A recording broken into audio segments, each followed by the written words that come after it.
Hello friends, আজকে আবার একটা নতুন রেসিপি নিয়ে হাজির হয়েছি তোমাদের সাথে। হ্যাঁ, কিছুদিন ধরে আর তোমাদের সাথে আমি রেসিপি শেয়ার করতে পারছিলাম না, আর আমারও খুব একটা ভালো লাগছিল না। কিন্তু বাড়িতে অনুষ্ঠান থাকাকালীনে আর জন্য আমি কিন্তু তোমাদের সাথে রেসিপিগুলো শেয়ার করতে পারছিলাম না।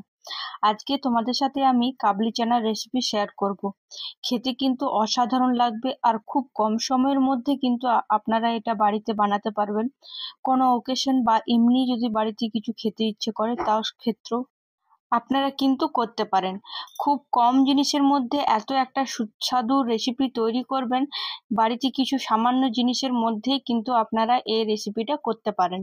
তার জন্য কাবলি চানাকে আমি রাতভর ভিজিয়ে রেখেছিলাম। এরপর আমি একটা প্রেসার কুকারে কাবলি চানাকে অ্যাড করে তার মধ্যে জল আর একটু সামান্য লবণ অ্যাড করে আমি এখানে 6 থেকে 5টা সিটি দিয়ে দেবো প্রেসার কুকারের মধ্যে। এরপর আমি এখানে একটা পেস্ট তৈরি করব। তার জন্য 2টো কাঁচা লঙ্কা, 6-7টা রসুন, আদা আর কাজু 7-8টা আর একটু টক দই অ্যাড করে ভালো করে আমি মিহি করে পেস্ট তৈরি করে নিচ্ছি। এরপর কিছু মশলা আমরা এখানে চপ করব। খুব যে মিহি করে চপ করতে হবে তা না। আমি এখানে মিডিয়াম সাইজের 2টো টমেটো নিয়েছি, আর একটা পেঁয়াজ নিয়েছি, একটু ধনেপাতা নিয়েছি। এগুলো সব ভালো করে কুচিয়ে নেব। পেঁয়াজটাকে আমাদেরকে কোচাবার খুব একটা দরকার নেই। আপনাদেরকে আমি দেখাবোই যে কিভাবে আপনারা পেঁয়াজটা কাটবেন। টমেটোকে ভালো করে এইভাবে ছোট ছোট করে কেটে নেব। আর এই রেসিপিটা খুব কম জিনিসের মধ্যে এত দুর্দান্ত একটা রেসিপি তৈরি হবে যে আপনারা নিজেরাও অবাক হয়ে যাবেন। এরপর আমার টমেটো এখানে কাটা হয়ে গেছে। এরপর আমি পেঁয়াজটাকে এভাবে গোল গোল করে কেটে নেব। আশা করি আপনারা দেখে বুঝতে পারছেন পেঁয়াজটাকে এভাবে কাটলেই হবে।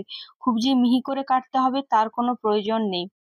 এরপর আমার এখানে পেঁয়াজটা কাটা হয়ে যাওয়ার পর আমি এখানে ধনেপাতাটাকেও বেশ ভালো করে মিহি করে চপ করে নিচ্ছি। আর আপনাদের যদি এই ভিডিও ভালো লেগে থাকে তাহলে অবশ্যই আমাকে কিন্তু কমেন্টে জানাবেন। আপনারা ভিডিও দেখেন কিন্তু লাইক করতেও ভুলে যান, আর কমেন্টে জানাতেও ভুলে যান যে আপনাদের আমার রেসিপি কেমন লাগে। অবশ্যই একবার লাইক করবেন আর কমেন্ট করবেন, নিশ্চয়ই জানাবেন। এরপর আমার এখানে ধনেপাতাটা খুব ভালো করে ধুয়ে পরে আমি এখানে চপ করে নিয়েছি। এরপর গ্যাসে একটা কড়াই চাপিয়ে তার মধ্যে 2 চামচ সর্ষের তেল অ্যাড করেছি, আর তার মধ্যে ছোট চামচে 1 চামচ গোটা জিরে আর কসুরি মেথি হাতের সাহায্যে ম্যাশ করে পরে এভাবে আমি দিয়ে দিলাম। এরপর যে পেস্টটা আমি তৈরি করে রেখেছিলাম সেই পেস্টটা এখানে অ্যাড করব, আর মিক্সি ধোয়া একটু জল সামান্য অ্যাড করে দেবো। অ্যাড করে দেওয়ার পর খুব ভালো করে আমরা নাড়াচাড়া করব ও 2-3 মিনিট আমাদেরকে ভালো করে নাড়াচাড়া করে নিতে হবে।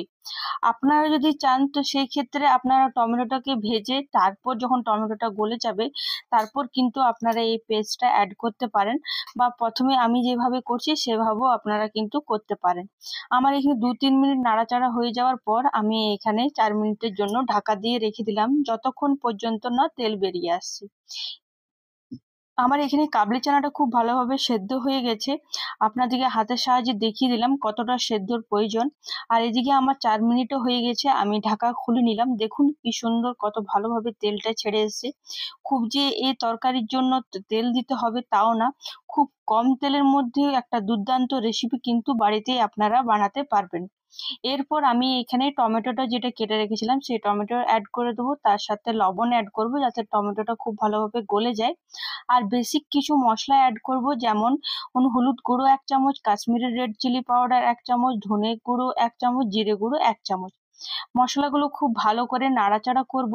2-3 মিনিট ভালো করে নাড়াচাড়া করব যতক্ষণ পর্যন্ত না আমাদের টমেটোটা একটু নরম হয়ে আসছে।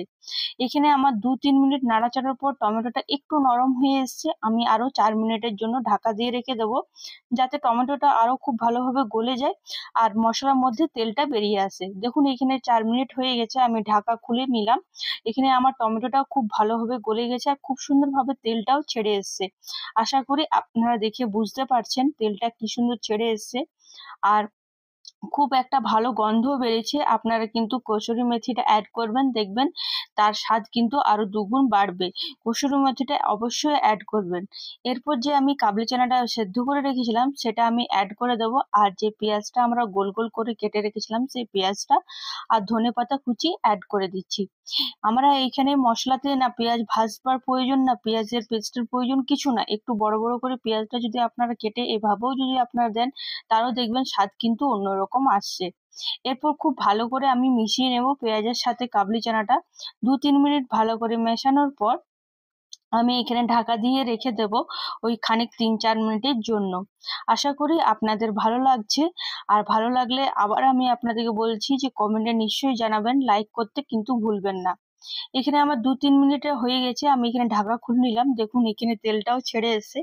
আপনাদের যদি মনে হয় যে না এভাবে মাখা মাখা থাকবে, তো সেক্ষেত্রেও আপনারা কিন্তু করতে পারেন। আর তাছাড়া একটু জলও অ্যাড করতে পারেন। আমি যে কাবলি চানাটার জন্য জল সেদ্ধ করেছিলাম, মানে কাবলি চানা সমেত, সেই জলটা কিন্তু আমি ফেলিনি। সেই জলটা কিন্তু আমি এখানে অ্যাড করব বলে আমি এখানে কিন্তু ফেলিনি। এটা আপনারা লুচি, পরোটা, এমনকি জিরা রাইস সবকিছুর সাথে খেতে কিন্তু অসাধারণ লাগে। আমি এখানে যে গরম জলটা আমার ছিল, সেই গরম জলটা আমি এখানে অ্যাড করে দিলাম। আপনারা যদি ফেলে দেন, তো সেই ক্ষেত্রে আপনারা কিন্তু নর্মাল জলও এখানে অ্যাড করতে পারেন। এরপর সামান্য একটু গরম মশলা অ্যাড করে আবার একটু নাড়াচাড়া করব।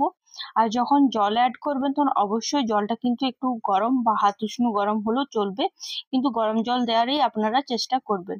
গরম মশলা দেওয়ার পর একটু নাড়াচাড়া করে নেব আর 2 মিনিটের জন্য ঢাকা দিয়ে রেখে দেবো। আমাদের তো কাবলি চানাটা সেদ্ধই ছিল, মশলা ভাজা ছিল, বেশিক্ষণ আর ঢাকা দেওয়ার রাখা প্রয়োজন নেই। তাই 2 মিনিটে ঢাকা দেওয়ার পর দেখুন এখানে তেলটাও খুব সুন্দর ছেড়ে এসছে। একটু নাড়াচাড়া করে নেব। এরপর গরম গরম আমি এখানে কিন্তু পরোটার সাথে পরিবেশন করেছি। আপনারা কিন্তু আগেই বললাম যে লুচি, পরোটা, রাইস, জিরা রাইস সবকিছুর সাথে কিন্তু খেতে অসাধারণ লাগে।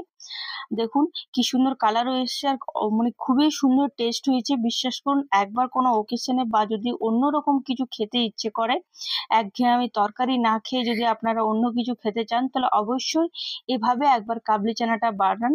আর আমাকে কমেন্টে জানাবেন যে বানিয়ে আপনাদের কেমন লাগলো। আশা করি আপনাদের ভালো লাগবে।